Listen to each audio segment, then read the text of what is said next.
Bonsoir tout le monde.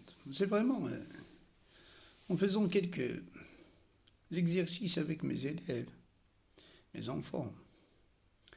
J'ai vraiment adoré la lecture du texte de Colette.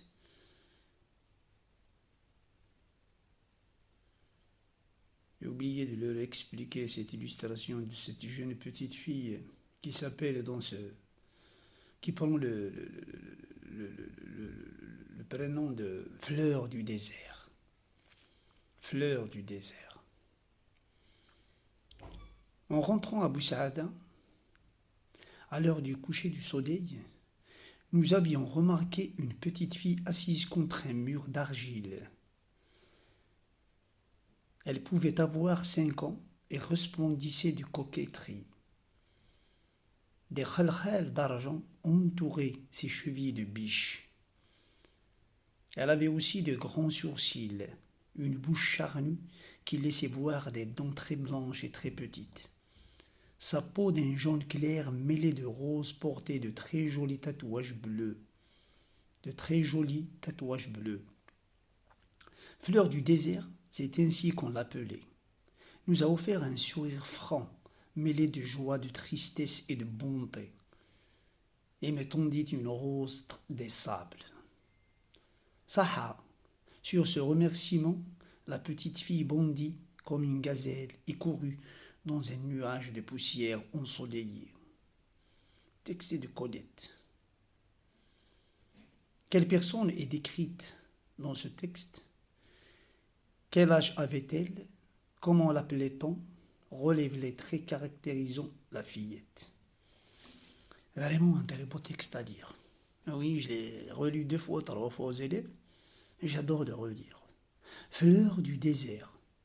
En rentrant à Boussaada, à l'heure du coucher du soleil, nous avions remarqué une petite fille assise contre un mur d'argile. Elle pouvait avoir 5 ans et resplendissait de coquetterie. Des khalkhals d'argent entouraient ses chevilles de biche. Elle avait aussi de grands sourcils, une bouche charnue qui laissait voir des dents très blanches et très petites.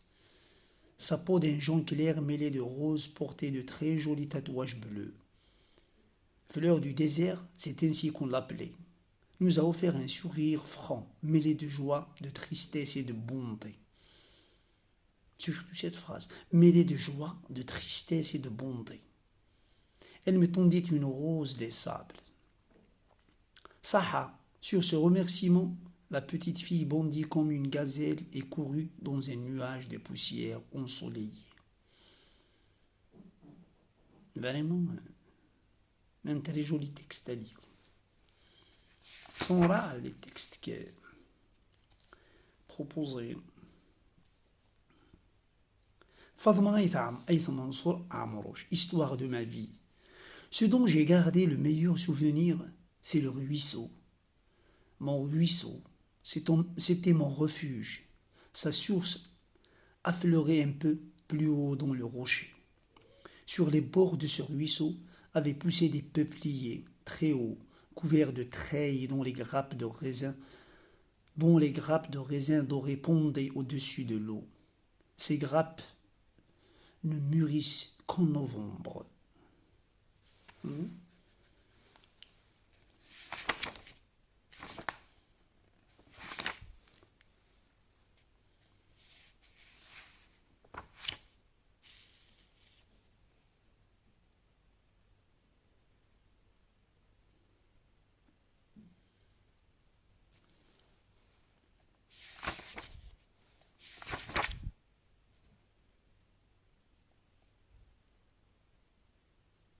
Yuri Gagarin.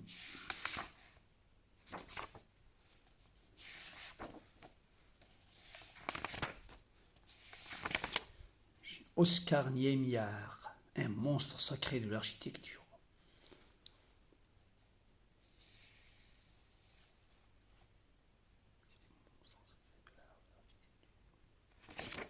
Il est vraiment aussi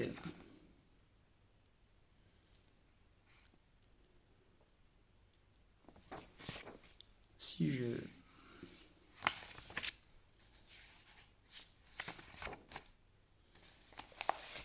Haroun Taziev, le prince du feu. Le célèbre volcanologue Haroun Taziev est né le 11 mai 1914 à Varsovie, d'une mère polonaise et d'un père russe. Il meurt à Paris à l'âge de 83 ans. Qui n'aurait pas aimé suivre ce volcanologue de génie dans ses expéditions? Grand maître des volcans, mais aussi agronome, écologiste, alpiniste, peintre, boxeur, rugbyman, Haroun Taziev était un touche-à-tout de génie. C'est lui surtout qui, le premier, fit découvrir au public le grandiose spectacle d'un cratère en colère, qu'un monstre entre en éruption dans le monde et Taziev se précipitait à son chevet, observer, analyser, expliquer, filmer, courir d'une explosion à l'autre, avec toujours la même passion depuis 1948. Enfant, il ne pense qu'aux immensités glacées. Son ambition, explorer les pôles, mais le destin du petit Haroun va l'entraîner en Belgique, puis en Afrique. C'est à 34 ans que sa vie bascule au pied du volcan Kituro, en éruption. Le prince du feu connaît là un coup de foudre qui le conduirait sur tous les cratères du monde, de la cordillère des Andes à l'Antarctique. On aimait le front parler, l'accent rocailleux, les yeux bleu azur, le visage bruni, la charpente des sportifs de ce bonhomme indépendant et volontaire qui posait heureux et fier au sommet de tous les volcans du monde, d'après Sophie Guichard. Très bon texte à lire. Haroun Taziev. Oui, Haroun Taziev. La lecture est vraiment magnifique. Un maître de la peinture algérienne, Nasreddin Dine, que les Algériens ne connaissent pas, d'après Ahmed Talib al-Ibrahimi. Nasreddin Dine.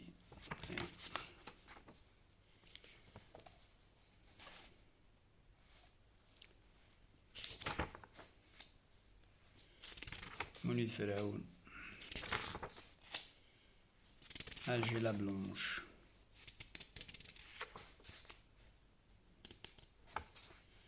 Le fils du pauvre.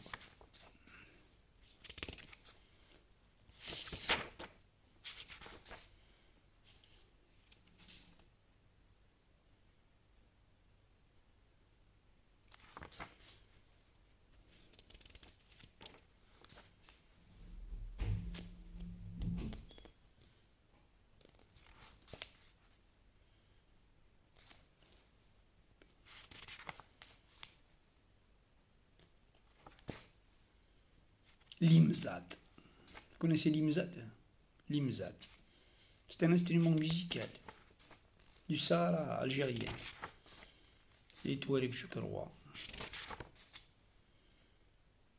Allez, ciao.